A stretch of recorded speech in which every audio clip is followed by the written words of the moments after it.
संसद सत्र की कार्यवाही का 5वां दिन आज दोनों सदनों में नीट पर चर्चा की मांग करेगा विपक्ष। विपक्षी दलों ने तैयार की है खास रणनीति।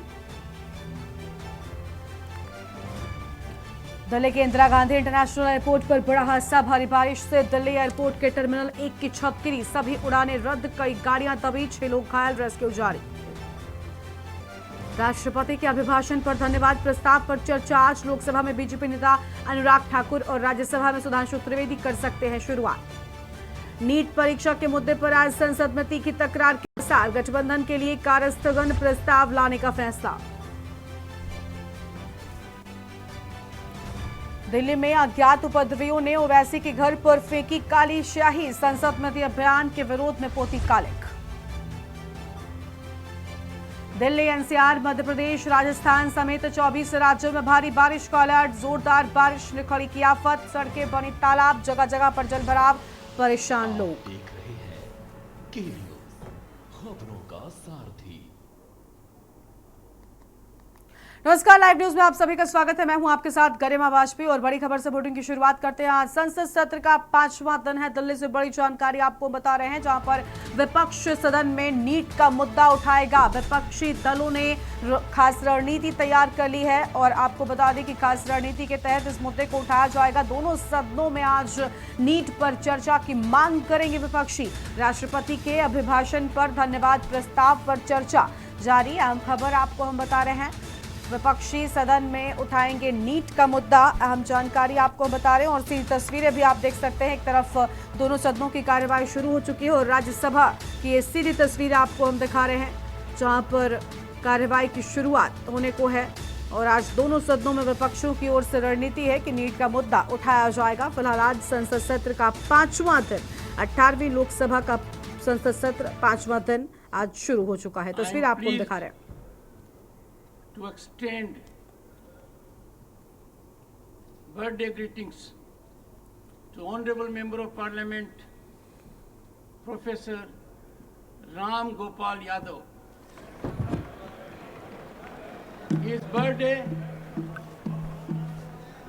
His birthday is tomorrow, June 29. It is always good to wish in advance rather than later. Our fifth term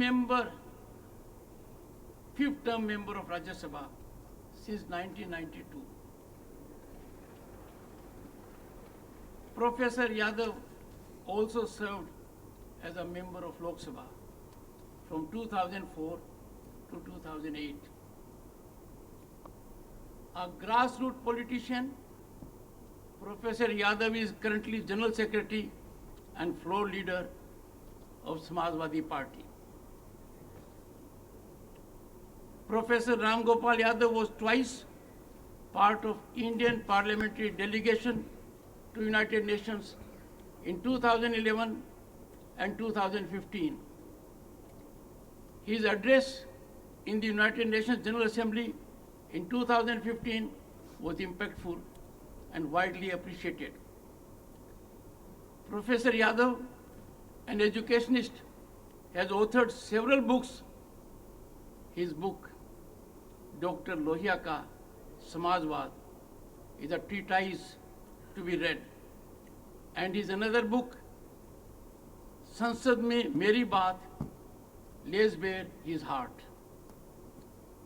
Professor Yadav is a gifted man with captivating smile and amiable temperament. He exemplifies parliamentary decorum worth emulating.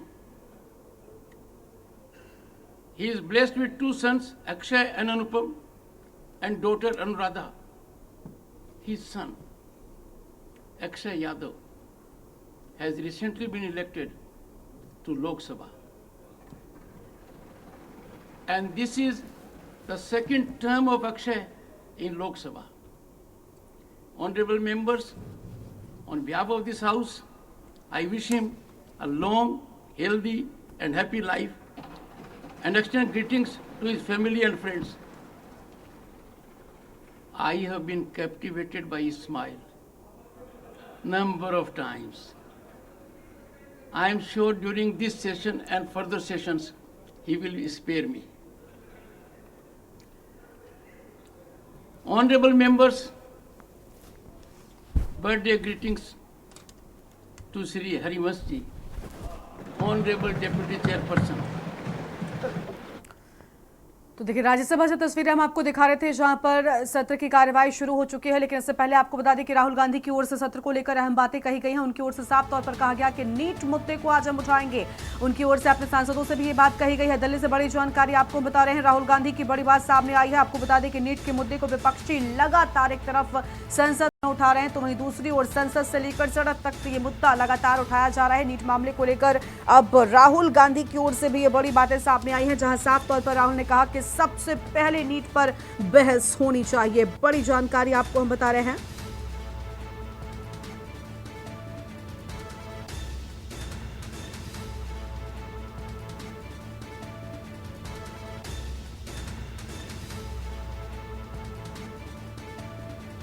तो ये बड़ी खबर आपको हम बता दें, जहां पर नीट मामले में संसद में चर्चा जरूरी है।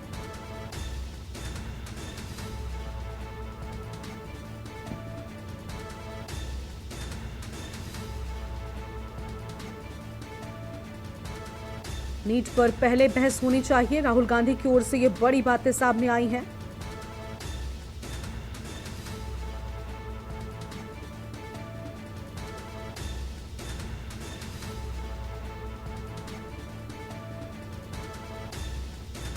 He is blessed with son Vikas, daughter Richa, and his talented spouse Srimati. विभिन्न संसदीय समितियों के सदस्य रहे।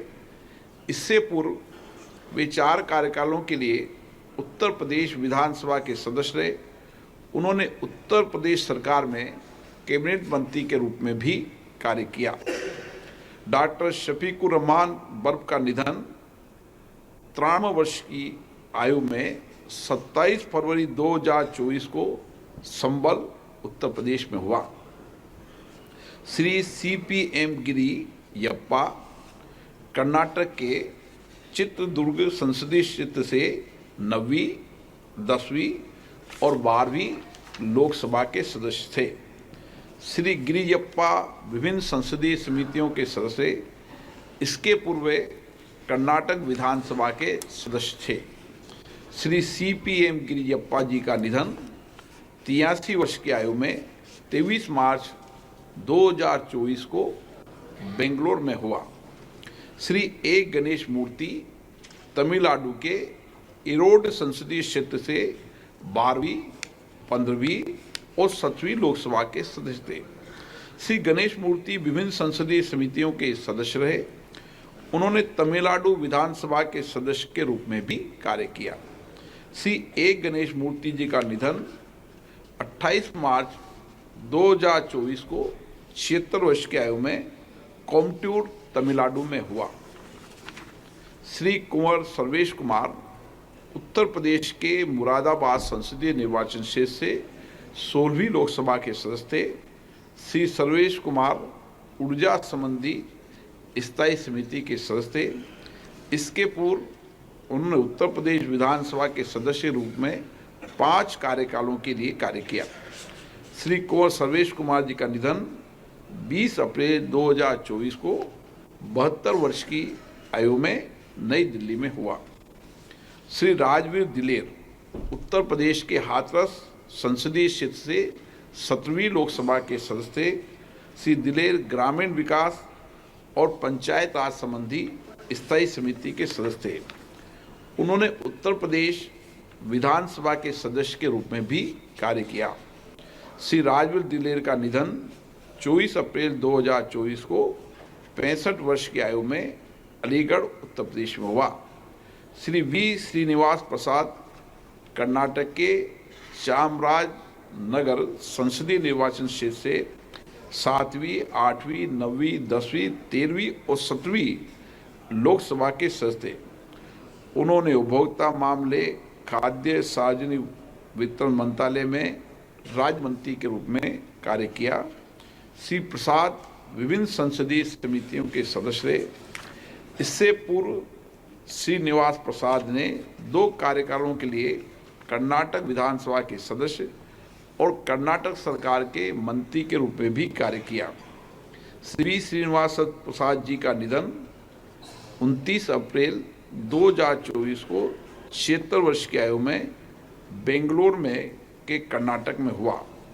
श्री एम सेल्वराज तमिलनाडु के नागापट्टिनम संसदीय क्षेत्र से 9वीं, 11वीं, 12वीं और 17वीं लोकसभा के सदस्य थे।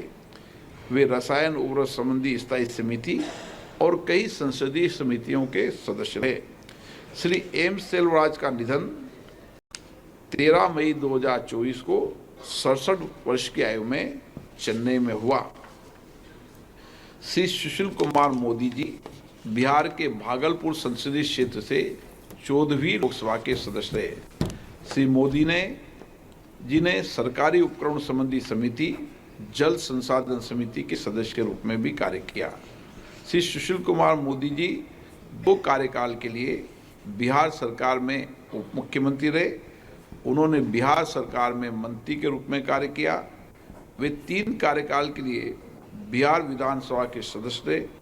उन्होंने बिहार विधानसभा विपक्ष के नेता के रूप में भी कार्य किया। श्री सुशील कुमार मोदी जी का निधन 13 मई 2024 को 72 वर्ष की आयु में नई दिल्ली में हुआ। श्री प्रताप राव बी भोसले जी महाराष्ट्र के सतारा संसदीय क्षेत्र से 8वीं, 9वीं, 10वीं लोकसभा के सदस्य थे। श्री भोसले जी सभा पटल पर रखे गए पत्र संबंधी समिति के सदस्य और कई संसदीय समिति के सदस्य रहे। वो महाराष्ट्र विधानसभा के सदस्य भी रहे। उन्होंने महाराष्ट्र सरकार में मंत्री के रूप में भी कार्य किया।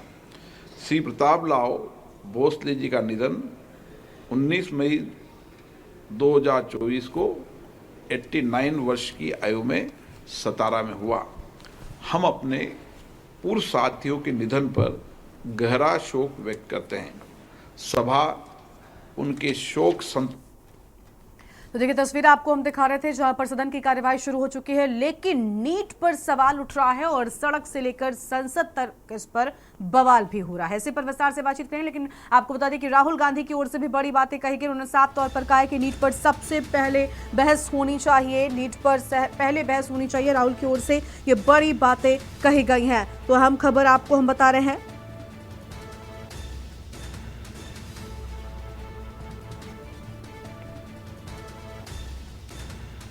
नीट मामले में राहुल गांधी की ओर से ये बड़ी बातें कही गई हैं। नीट मुद्दे को लेकर राहुल गांधी ने क्या कुछ कहा है, एक बार फिर से आपको सुनाते हैं।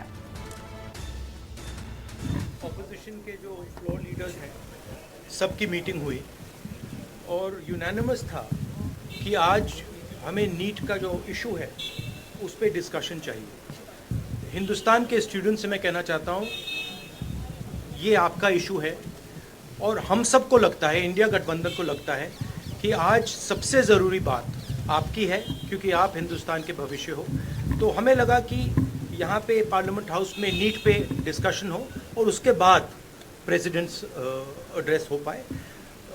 और मैं रिक्वेस्ट करता हूँ प्रधानमंत्री जी को कि ये युवाओं की इशू है और अच्छी तरह प्यार से डिस्कशन होना चाहिए, रिस्पेक्टफुली डिस्कशन होना चाहिए। हम रिस्पेक्टफुली करेंगे, आप भी डिस्कशन में ज्वाइन कीजिए, आप भी भाग लीजिए और रिस्पेक्टफुली, क्योंकि ये युवाओं का मामला है।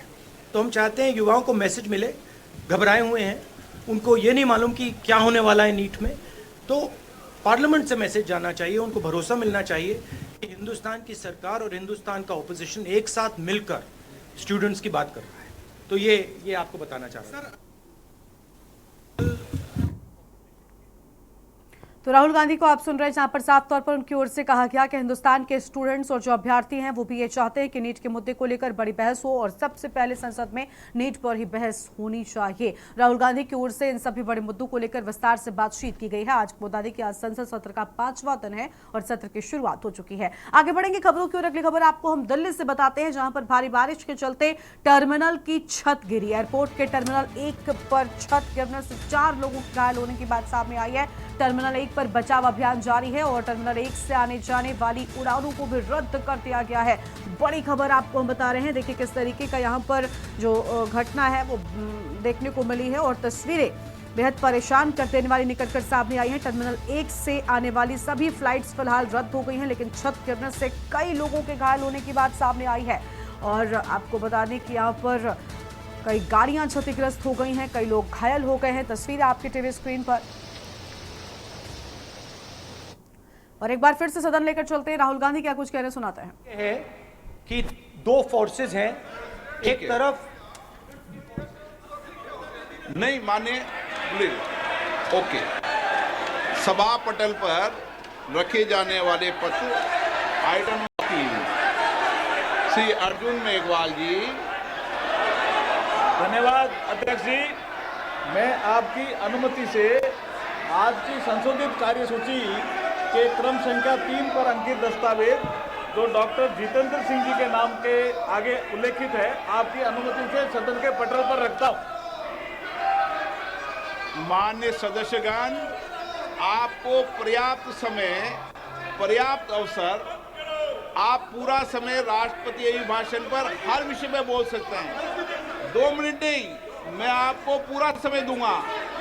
2 मिनट का विषय नहीं है, आप पूरा मेंशन करो, पूरा विषय रखो, मुझे कोई आपत्ति नहीं, ऐसा नहीं। एक व्यवस्था है, आप वरिष्ठ नेता हैं,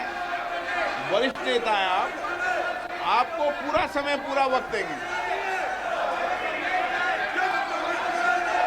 मैं फिर आग्रह कर रहा हूं, माननीय सदस्यगण, हर विषय, हर मुद्दे पर राष्ट्रपति अभिभाषण पर आप चर्चा कर सकते हैं और सरकार से भी अपेक्षा करूंगा कि आपके उठाए गए मुद्दों पर सरकार जवाब देगी।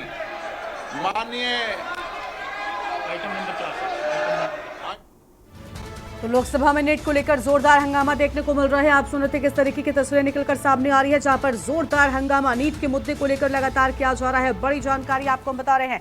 लोकसभा में नीट के मुद्दे को लेकर हंगामा पीछे सदन के पटल पर रखता हूं। धन्यवाद।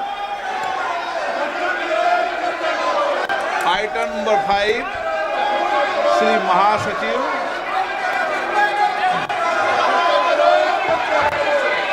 Sir, I beg to lay on the table a copy of new direction 116A, Hindi and English version issued by the Speaker under the rules of procedure and conduct of business in Lok Sabha. माननीय सदस्यगण, आप सब वरिष्ठ सदस्य हैं। राष्ट्रपति अभिभाषण के बीच में कभी स्थगन प्रस्तावों को नहीं लिया जाता।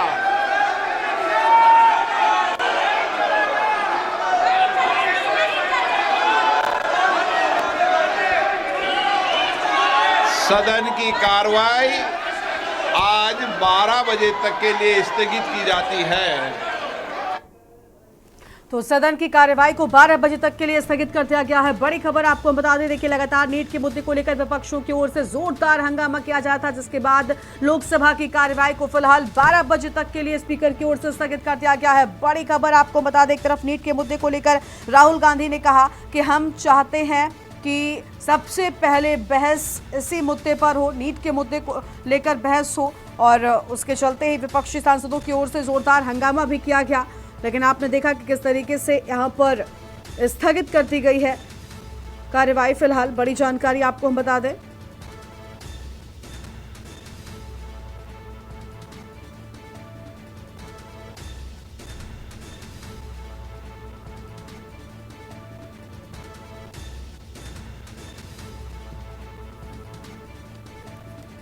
बड़ी जानकारी आपको हम बता रहे हैं। लोकसभा में नीट को लेकर हंगामा।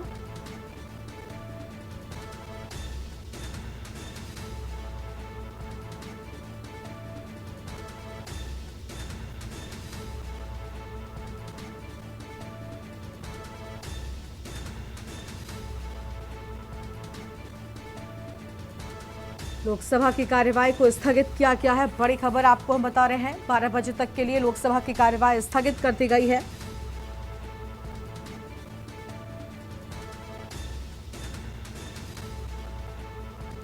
और लोकसभा की कार्यवाही 12 बजे तक के लिए स्थगित की गई है। अहम खबर आपको हम बता रहे हैं, नीट को लेकर जोरदार हंगामे के बाद कार्यवाही स्थगित की गई। लोकसभा की कार्यवाही 12 बजे तक के लिए स्थगित कर दी गई है। अहम खबर आपको हम बता दें, हंगामे के बाद 12 बजे तक के लिए कार्यवाही को स्थगित किया गया है।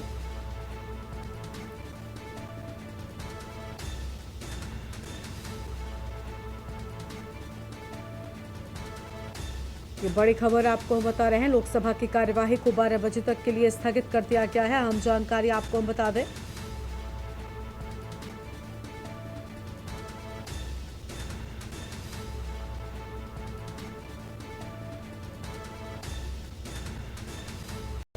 लोकसभा की कार्यवाही 12 बजे तक के लिए स्थगित कर दी गई है।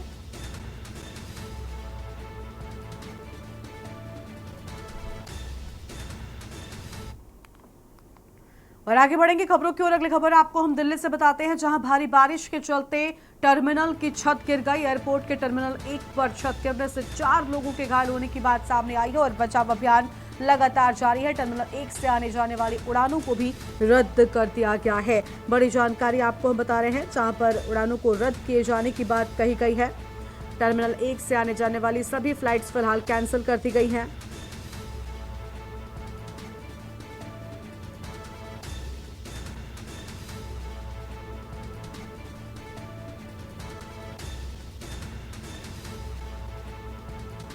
आम खबर आपको हम बता रहे हैं, एयरपोर्ट के टर्मिनल 1 पर बचाव अभियान लगातार जारी है और टर्मिनल 1 से आने जाने वाली सभी उड़ानों को रद्द किया गया है। तो टर्मिनल 1 से आने जाने वाली सभी उड़ानों को रद्द कर दिया गया है।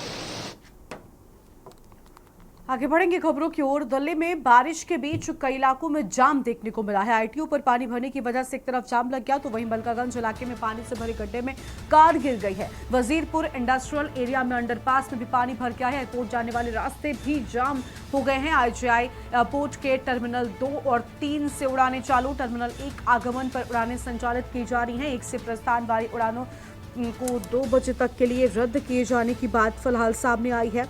बड़ी खबर आपको हम बता दें,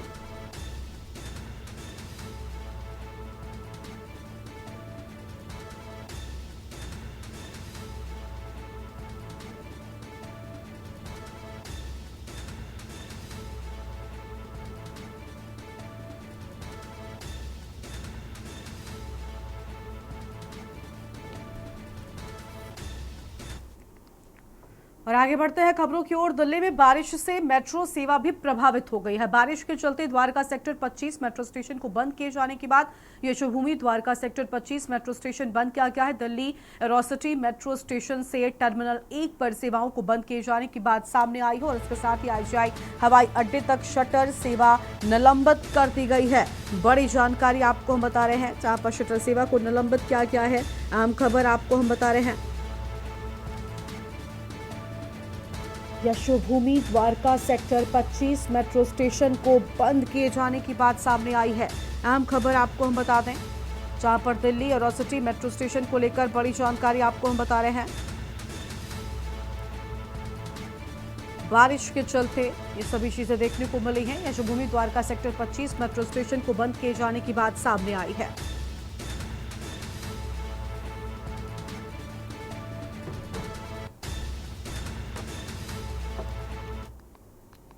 रतलाम जिले के जावरा में गांव भीमाखेड़ी में बने अंडरब्रिज के यहां पर तेज बारिश के चलते अंडरब्रिज में पानी भर जाने से एक 4 व्हीलर फंस गई। गले में रही के समय रहते ड्राइवर ने गाड़ी से उतरकर अपनी जान बचाई है, वरना बड़ा हादसा हो सकता था। अंडरपास के ग्रामीणों जनों ने काफी मशक्कत के बाद गाड़ी को रस्सी के जरिए खींचकर बाहर निकाला है।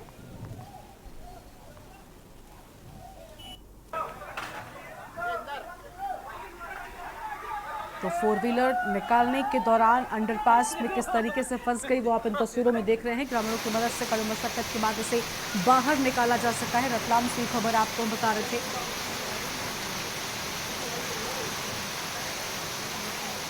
भीमाखेड़ी अंडर ब्रिज के नीचे का पूरा मामला। और इसी खबर पर बातचीत के लिए हमारे साथ में हमारे संवाददाता राहुल बैरागी जुड़ चुके हैं। राहुल, तेज बारिश में जलभराव हुआ और इसी जलभराव में एक कार फंस गई। हालांकि गनीमत ये रही कि कार चालक ने किसी तरीके से अपनी जान बचा ली है।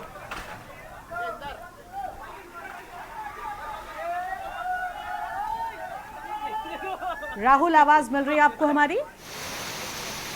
मैं बताना चाहूंगा, ये जो मामला है रतलाम जिले के जावरा का है। जावरा में जो भीमाखेड़ी अंडरब्रिज बना हुआ है, अंडरब्रिज के अंदर यही बारिश का मौसम आता है और इसी तरह से पानी जल भराव होता है और कहीं ना कहीं राहगीरों को परेशानी होती है। इस बार 40 मिनट की जो बारिश थी, बारिश के अंदर जल भराव हुआ है और जैसे ही जल भराव में जो कार चालक था, कार चालक ने अपनी गाड़ी निकालने की कोशिश करी तो बीच में ही जाकर उनकी गाड़ी बंद हो गई। गनीमत ये रही कि जो कार चालक, जो ड्राइवर था, वो जैसे तैसे करके वो उसने अपनी जान बचाकर बाहर निकला है और गाड़ी वहीं बीचों बीच फंस गई। वही राहगीर जो आसपास जो खड़े थे, उनका मानना यह था कि इस गाड़ी को सबसे पहले बाहर निकाला जाए, नहीं तो अंदर और भी कोई फंसा होगा। जैसे उन्होंने रस्सी के सहारे उस गाड़ी को बाहर निकाला, उसके बाद उसको देखा गया तो उसके अंदर कुछ सामान पड़ा हुआ था। जी, बहुत शुक्रिया आपका राहुल, हमारे साथ जुड़ने के लिए। हम जानकारी के लिए तो भीमाखेड़ी अंडर ब्रिज के नीचे का ये पूरा मामला है। बड़ी जानकारी आपको हम रतलाम से बता रहे हैं। और गहरे नाले में आपको बता दें कि देखिए किस तरीके से यहाँ पर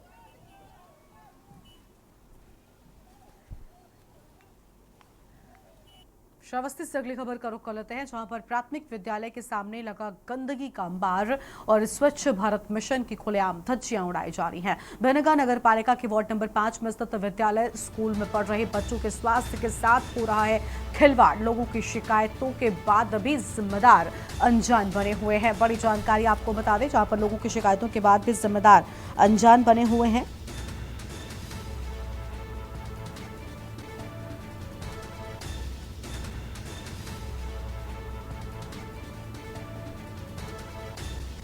फिलहाल ये आम खबर आपको हम बताते हैं, भिनगा नगर पालिका के वार्ड नंबर 5 में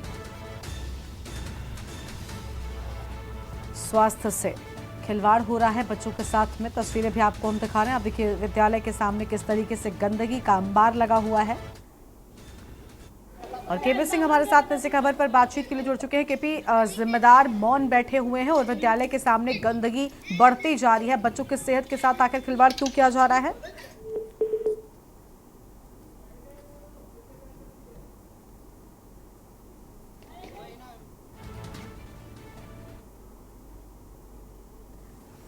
तो प्राथमिक विद्यालय के सामने आप देखिए किस तरीके से गंदगी का अंबार बना हुआ है, लेकिन जिम्मेदार पूरे मामले पर चुप्पी साधे हुए हैं। आम खबर आपको हम बता दें, प्राथमिक विद्यालय के सामने गंदगी का अंबार लगा।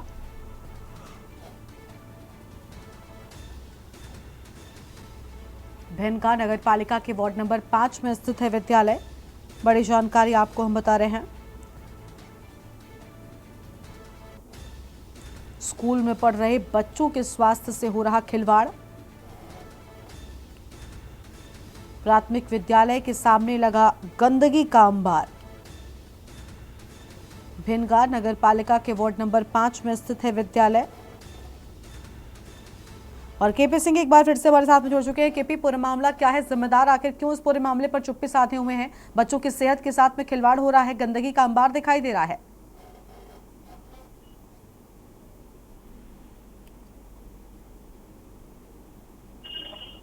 केपी, आवाज मिल रही है आपको?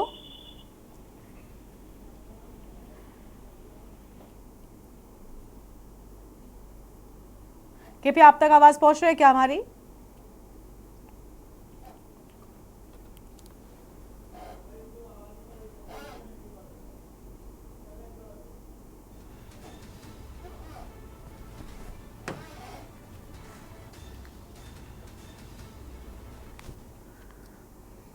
और अगली खबर का रुख कर लेते हैं। अगली खबर आपको हम श्रावस्ती से बताते हैं, जहां पर ट्रैक्टर ट्रॉली में जा घुसी अनियंत्रित बाइक, गंभीर रूप से घायल हुआ बाइक सवार और अंतिम संस्कार में शामिल होकर घर जा रहा था। स्थानीय लोगों ने पहुंचाया सीएचसी मल्लेपुर। गंभीर हालत में मेडिकल कॉलेज के लिए रेफर किया गया है। मल्लेपुर बहराइच स्थित बहोरवा के पास की पूरी घटना बताई जा रही है। अंतिम संस्कार में शामिल होने जा रहा था युवक, गंभीर रूप से घायल होने की बात सामने आई है।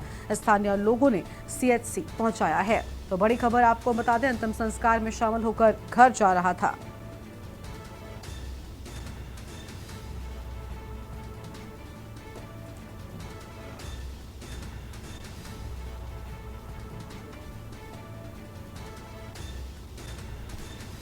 फिलहाल ये बड़ी जानकारी आपको हम बता दें, मल्लीपुर बहराइच स्थित बहुरवा के पास की ये पूरी घटना हम आपको बता रहे हैं। और श्रावस्ती से खबर, ट्रैक्टर ट्रॉली में जा घुसी अनियंत्रित बाइक।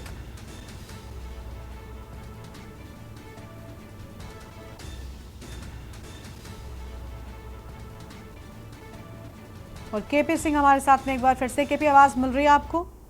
जी केपी, पूरा मामला क्या है? स्थानीय लोगों ने सीएचसी मल्लीपुर पहुंचाया है। जी बिल्कुल, देखिए ये सोए का हादसा हुआ है जब एक युवक जो है एक मिट्टी का एक कार्यक्रम में शामिल होने के लिए आया था और मिट्टी दिलाने के बाद अपने रिश्तेदार को घर वापस लौट रहा था। तभी रास्ते में जो है उसकी बाइक जो है अनियंत्रित होकर के और मल्लीपुर बहराइच मार्ग पे जो है एक ट्रैली से जाके टकरा गई, जिसमें वो गंभीर रूप से घायल हो गया बाइक सवार युवक। और उसे जो है स्थानीय लोगों ने सीएचसी मल्लीपुर पहुंचाया, जहां पर उसकी हालत बहुत ज्यादा खराब थी। इसके बाद उसको जो है बहराइच जो है जिला अस्पताल के लिए रेफर किया गया। बिल्कुल, बहुत शुक्रिया केपी आपका हमारे साथ जोड़ने के लिए। अहम जानकारी के लिए। तो गंभीर रूप से बाइक सवार घायल हो गया है। बड़ी जानकारी आपको बता दें, अंतिम संस्कार में शामिल होने घर जा रहा था। बड़ी जानकारी आपको हम बता रहे हैं और यहाँ पर रुकते हैं एक ब्रेक के लिए। आप देख रहे हैं के न्यूज, खबरों का सार। ब्रेक से वापस आ रहे हैं। मैं हूं आपके साथ सूरी चौहान और लखनऊ से खबर सामने आ रही है। आपको बता दें, लखनऊ से इस वक्त की अहम खबर, योगी सरकार बनवाएगी। तो अधिकारियों को फिलहाल निर्देशित किया गया है इस काम के लिए। और प्रदेश में सीएम योगी आदित्यनाथ बेहतर कनेक्टिविटी को बढ़ावा देंगे। इसके लिए अधिकारियों को निर्देशित भी किया गया है। एक्सप्रेसवे और विस्तार देने की जरूरत पर बल दिया जाए। नए एक्सप्रेसवे परियोजनाओं और औद्योगिक कॉरिडोर को लेकर निर्देशित किया गया। तो कनेक्टिविटी को कैसे बढ़ावा मिलेगा, डिफेंस कॉरिडोर की प्रगति की समीक्षा के भी निर्देश दिए गए हैं। गंगा एक्सप्रेसवे से जुड़ेगा जेवर एयरपोर्ट। गंगा एक्सप्रेसवे से जेवर एयरपोर्ट को भी जोड़ने का काम किया जाएगा। पूर्वांचल एक्सप्रेसवे से आगरा और लखनऊ एक्सप्रेसवे जोड़ा जाएगा।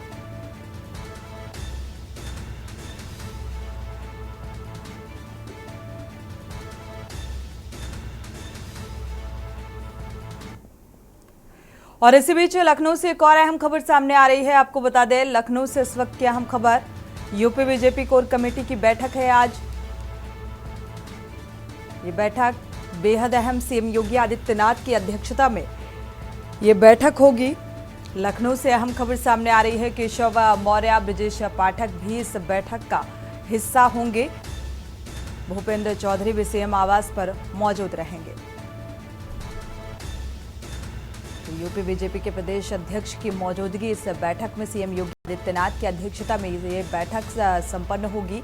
फिलहाल कई अहम बिंदुओं को लेकर ये बैठक अहम मानी जा रही है। लखनऊ से अहम खबर, तो भूपेंद्र चौधरी भी सीएम आवास पर मौजूद रहेंगे। एमएलसी की एक सीट को लेकर इस बैठक में दरअसल चर्चा होनी है।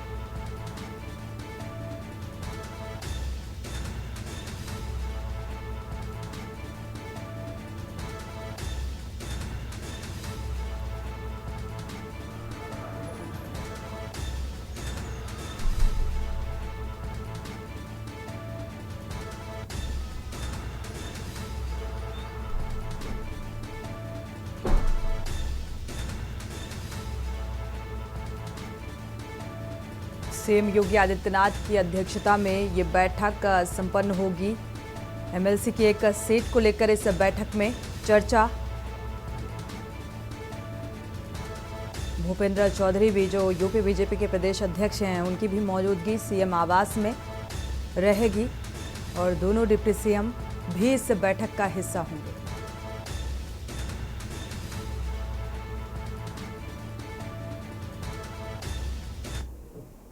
और इसी बीच लखनऊ से एक और अहम खबर सामने आ रही है। नालों का निरीक्षण किया गया है। नगर आयुक्त ने नालों का निरीक्षण किया क्योंकि मॉनसून ने दस्तक दे दी है। इससे पहले सिरकट्टा नाला, पाटा नाला जोन 6 का भी निरीक्षण किया गया।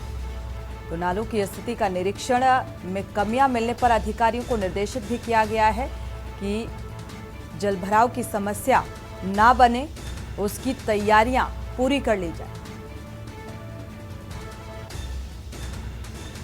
तो मानसून के आगमन को देखते हुए अब तैयारियों पर जोर दिया जा रहा है और इसी सिलसिले में यह निरीक्षण और निर्देशित किया गया है। जलभराव की स्थिति ना बने, इसको लेकर नालों की साफ सफाई संबंधित जो कार्य हैं इसको लेकर निर्देशित किया गया।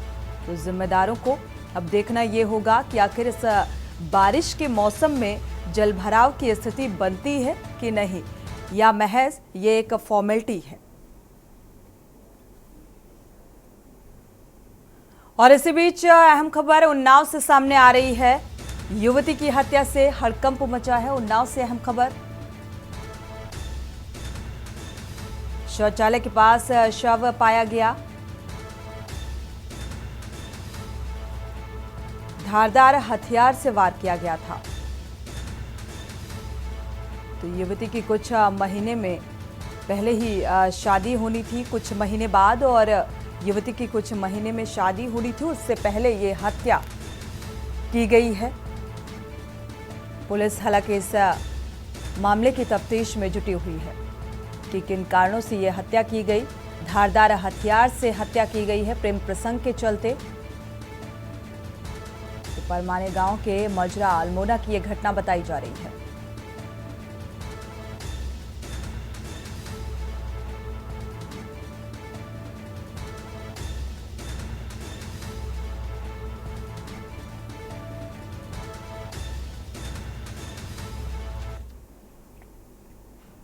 आगरा में हुई झमाझम बारिश। इस बीच आगरा से अहम खबर सामने आ रही है। नगर निगम की तैयारियां भी फेल साबित हुई हैं। पहली ही बारिश में जलभराव की स्थिति ने ये बता दिया कि तैयारियां कितनी चुस्त और दुरुस्त रही हैं। जलभराव से आवागमन में परेशानियों का सामना करना पड़ा, यानी कि सड़कें जो हैं वो पूरी तरीके से जलमग्न हो गई और पानी भरने की वजह से जो राहगीर हैं वो फिलहाल बेहद परेशान नजर आए। तो मानसून आने से पहले फिलहाल तैयारियां कितनी की गई हैं इस मौसम से निपटने के लिए, ये तस्वीरें ये बताने के लिए काफी हैं। पहली ही बारिश ने पोल खोल कर रख दी है। तो सड़कों में जलभराव की स्थिति, नाले उफान पर नजर आ रहे हैं। आगरा में जिस तरीके से पहली बारिश हुई,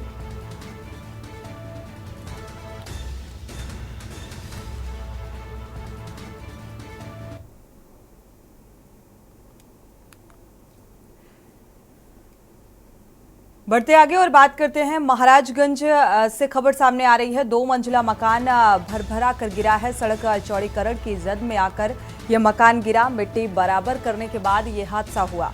हादसे में किसी के हताहत होने की खबर नहीं है। मकान गिरने का वीडियो भी वायरल हुआ। NH 24 की चौड़ीकरण में कार्यदायी संस्था है PNC कंपनी।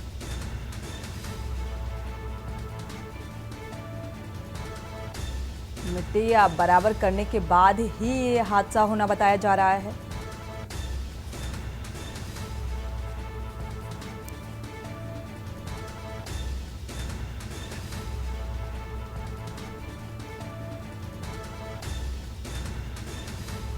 तो ये तस्वीरें सामने आ रही हैं और किस तरीके से मकान पूरी तरीके से ताश की पत्तों की तरह बिखर जाता है। आप ये तस्वीरें देख सकते हैं। सड़क चौड़ीकरण की जद में आने की वजह से ये मकान भरभरा कर गिरा है। तो अब इसका जिम्मेदार किसे ठहराया जाए, उस कंपनी को जिसके तहत ये कार्य किया जा रहा था। हालांकि किसी के हताहत होने की खबर नहीं है। बढ़ते आगे, आगरा से अहम खबर, पुलिस और वांछित लुटेरे में मुठभेड़ हुई है। मुठभेड़ में वांछित अभियुक्त के पैर में गोली लगी। अभियुक्त पर आगरा मथुरा में कई मुकदमे पहले से दर्ज हैं। ताजगंज क्षेत्र के नोबरी कटा रिंग रोड के पास ये मुठभेड़ हुई।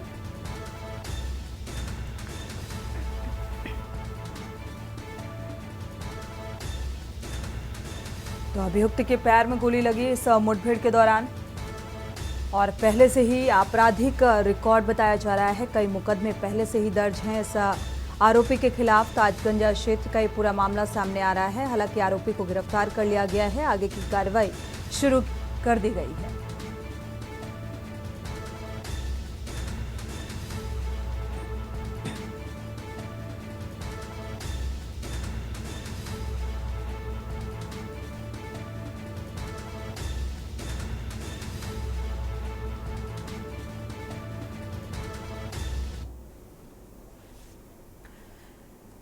देवबंद से खबर। अब बीजेपी प्रत्याशी का वीडियो वायरल हुआ है। सहारनपुर लोसा सीट पर हार के बाद बीजेपी में तकरार की स्थिति देखने को मिल रही है। बीजेपी प्रत्याशी राघव लखनपाल शर्मा का वीडियो सामने आ रहा है और आज़ादी में योगदान बीजेपी के कुछ स्थानीय नेताओं पर भी प्रहार किया गया। कुछ लोगों ने गद्दारी की है, जनता अब जवाब देगी। तो राघव ने इस बात का जिक्र किया। सोशल मीडिया पर जमकर ट्रोल किया जा रहा है। वायरल वीडियो बीजेपी प्रत्याशी राघव लखनपाल का बताया जा रहा है। तो सहारनपुर से 3 बार विधायक, 1 बार सांसद रह चुके हैं।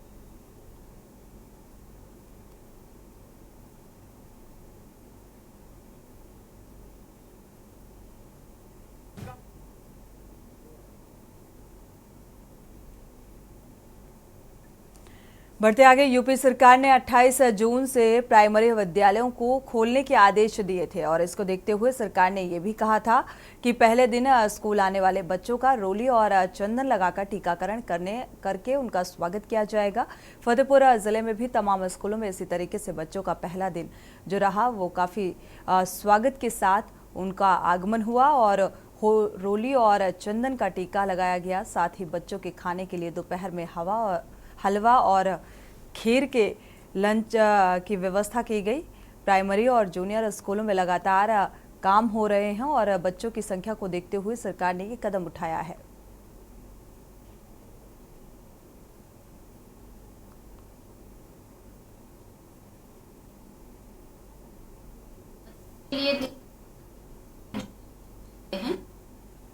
और स्कूल की सजावट की गई है। बच्चों को अंदर जब बच्चे स्कूल आए हैं तो उनको रोली चंदन किया गया, फूल पुष्प दिए गए और विद्यालय में उनका स्वागत किया गया और उनसे अपेक्षा की गई कि वो रोज़ स्कूल इसी तरह आएँ, खुशी खुशी आएँ। बच्चों के लिए आज खीर भी बन रही है विद्यालय में, जैसा कि शासन से निर्देश था कि कुछ मीठा बनवाया जाए बच्चों के लिए, जिससे बच्चे उससे पहला दिन है तो उन्हें थोड़ा सा अच्छा लगे और स्कूल के प्रति थोड़ा सा उनका रुझान बढ़े। खेल खेल से शुरू करने का है, स्लोगन भी है शासन का, खूब खाओ खूब खेलो। तो पहले बच्चों को खिला दें और खेल भी खिला दिए जा रहे हैं। बच्चे थोड़ा क्राफ्ट वर्क भी करेंगे और 2 दिन का समर कैंप का आयोजन है। शासन का निर्देश है तो 1 तारीख से विद्यालय सुचारू रूप से शिक्षण कार्य आरंभ किया जाएगा।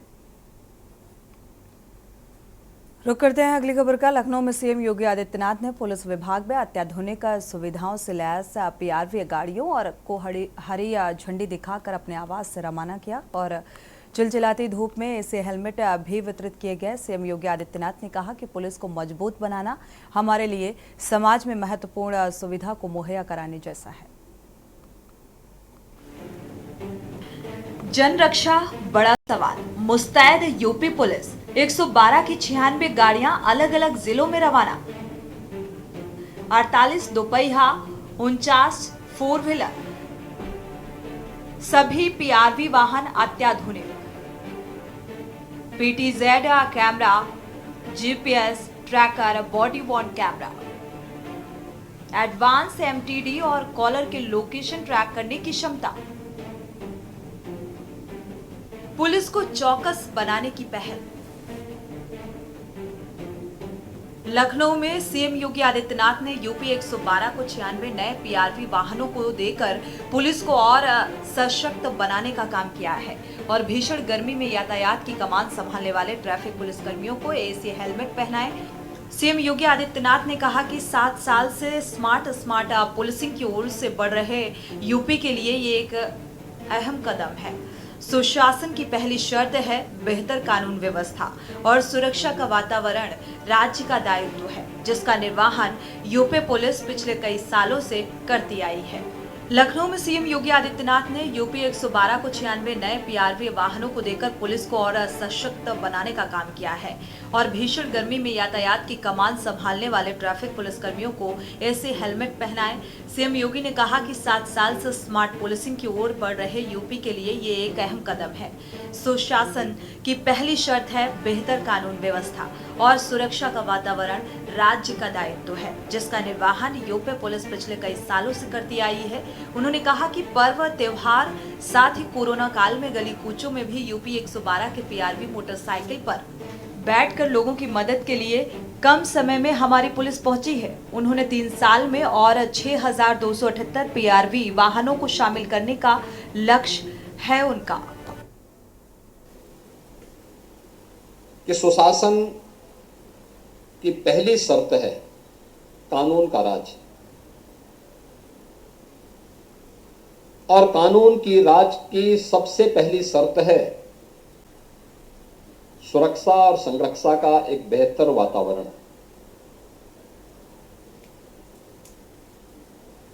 और यह सुरक्षा का वह वातावरण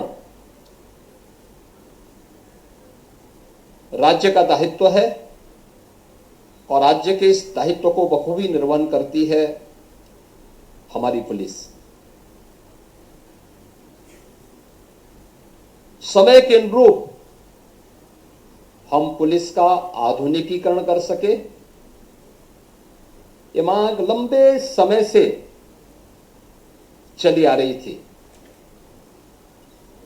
और इन्हीं सब बातों को लेकर के डीजीज कॉन्फ्रेंस में माननीय प्रधानमंत्री जी ने इस बात को कहा था, स्मार्ट पुलिसिंग की एक नई अवधारणा दी थी।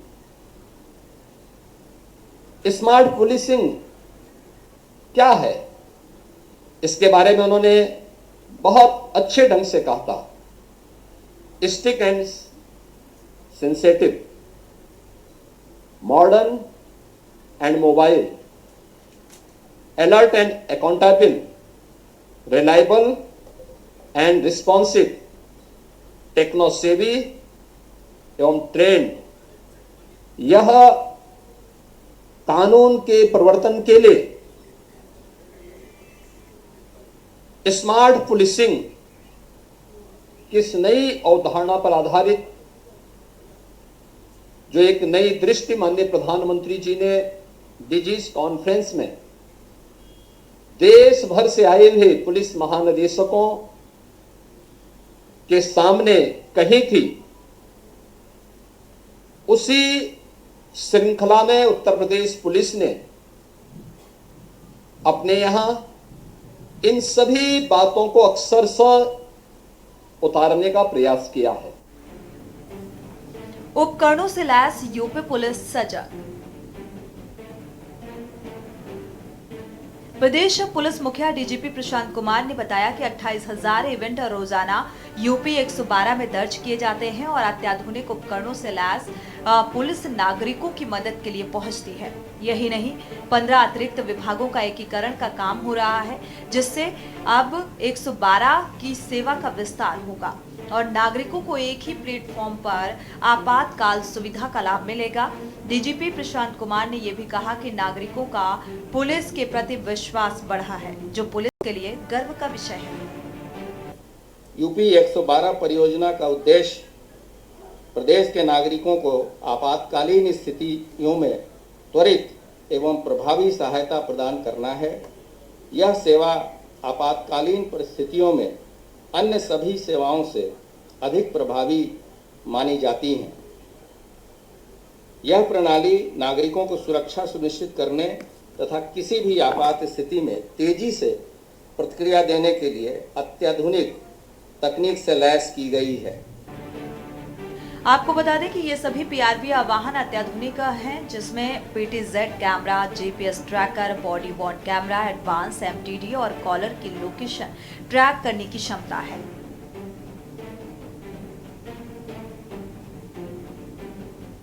वहीं हैदराबाद की जाश कंपनी द्वारा बनाए गए एसी हेलमेट की भी सौगात कानपुर पुलिस को मिली। कानपुर कमिश्नरी के ट्रैफिक पुलिसकर्मियों को 32 एसी हेलमेट दिए गए। यह हेलमेट चिलचिलाती धूप में यातायात का संचालन करने वाले ट्रैफिक पुलिसकर्मियों को दिए गए हैं, जिनमें से महिला और पुरुष जवान शामिल हैं। पुलिसकर्मियों ने बताया कि एसी हेलमेट वातावरण में इनको कूल रखने के लिए काम करेगा, जिसे पहनने के बाद कई पुलिसकर्मियों के चेहरे पर खुशी देखने को मिली। कानपुर के डीसीपी ट्रैफिक आरती सिंह ने बताया कि सीएम योगी आदित्यनाथ की इस पहल से पुलिसकर्मियों में कॉन्फिडेंस लेवल और काम करने की क्षमता को बढ़ा दिया है। ऐसी पहल पुलिसकर्मियों के लिए प्रोत्साहन का काम करती है। कानपुर के डीसीपी ट्रैफिक आरती सिंह ने बात की हमारे संवाददाता शिवा शर्मा से। चिलचिलाती धूप में सड़कों पर यातायात व्यवस्था को दुरुस्त करने के लिए अब कानपुर कमिश्नरी में भी हेलमेट बांटे गए हैं। मुख्यमंत्री ने इसकी शुरुआत कर दी है। डीसीपी ट्रैफिक कानपुर हमारे साथ है, आरती मैम। मैम, किस तरीके से शुरुआत की गई है और कितना फायदा मिलेगा? आज देखिए, शुरुआत हम लोगों ने की थी 5 हेलमेट से हम लोगों ने इंट्रोड्यूस किया था उसको ट्रायल के बेसिस पे, तो उसके रिजल्ट संतोषजनक रहे हैं। उसके बाद हम लोगों ने CSR से और हेलमेट्स परचेज़ किए हैं, लगभग 32 हेलमेट्स किए हैं हम लोगों ने, और उसका सांकेतिक फ्लैग ऑफ एक तरह से माननीय मुख्यमंत्री जी ने किया है। ये गर्मियों में और सर्दियों में दोनों कारगर होगा। इसमें एक विशेष टेक्नोलॉजी है जिसमें आप ठंडी हवा की भी सुविधा है और गर्म हवा भी निकलती है। एक बार बैटरी बैकअप है, अगर एक बार बैटरी फुल चार्ज हो जाता है तो लगभग 8 घंटे के पूरा चलता है। एसी हेलमेट मैम इसको कहा जाता है, कैसे वर्क करेगा आप इसको? हेलमेट इसकी तकनीक है बेसिकली, इसमें एक बटन है सिंपल सा, आप उसे प्रेस कर दोगे तो ये ठंडी हवा निकलने लगेगी। उसी बटन में इसमें देखिए दो हीटिंग का भी है, तो उसको थोड़ी देर तक ज़्यादा प्रेस करते हैं तो उसमें से गर्म हवा आती है। तो बेसिकली बहुत सिंपल है, इसका मैकेनिज्म बहुत ज़्यादा नहीं है। तो आपको एक बार चार्ज करना, लगाना है और फिर ऑन कर सकते हैं। पहले ये कहा जा रहा था कि हो सकता है गर्मी में आप ठंडी का एहसास लेंगे तो तबीयत खराब हो जाएगी, तो उसके जो ड्रॉबैक्स सुनने में आ रहे थे, क्या वो सही रहेंगे? ड्रॉबैक्स देखिए, अभी तक ये बहुत जगह बाकी शहरों में भी ये लॉन्च हुआ होगा, यूपी में तो नहीं हुआ। जैसे हैदराबाद में हुआ है, वहाँ सक्सेसफुली चल रहा है। अहमदाबाद में हुआ है, काफ़ी जगहों पे हो चुका है। तो अभी तक वहाँ से कुछ वैसा, और काफ़ी समय भी हो गया, 1 साल 1.5 साल हो चुका है, तो वैसा कुछ आया नहीं। और फिर हम लोगों ने भी किया, तो अभी तक कुछ कह पाना वो नहीं है। तो और बहुत क्या इसके फर्दर इम्प्लीकेशंस होंगे तो वो यूज़ करने के बाद ही समझ में आएगा। हेलमेट मैम दिए गए अभी तक? अभी 32। तो ये थे हमारे साथ डीसीपी ट्रैफिक आरती सिंह, जिनका साफ तौर से कहना अभी फिलहाल 32 हेलमेट कानपुर की कमिश्नरी जो ट्रैफिक यातायात का संचालन करती है उनको फिलहाल मिले हैं, लेकिन जार्ज कंपनी जो हैदराबाद की कंपनी है, इसने इस हेलमेट को बनाया है। एसी के तरीके काम करते हैं, जब सर पे लगाते हैं ट्रैफिक पुलिस कर्मी तो उनको गर्मी में ठंडी का एहसास होगा। फिलहाल ये कार्रवाई आगे भी जारी रहेगी, लेकिन उत्तर प्रदेश में सिर्फ कानपुर कमिश्नरी को ही 32 हेलमेट दिए गए हैं और ट्रैफिक पुलिसकर्मी अब इसको आगे लगा करके सड़कों पर यातायात का संचालन संभालेंगे। जाहिर तौर पर पुलिस के लिए समाज में शांति व्यवस्था बनाए रखना और सुरक्षा संबंधी जिम्मेदारियों का निर्वहन करने की चुनौती रहती है। लिहाजा सरकार की तरफ से पुलिसिंग को चौकस बनाने के लिए ऐसी पहल होते रहना चाहिए। लखनऊ से के न्यूज़ के लिए शिवा शर्मा की रिपोर्ट।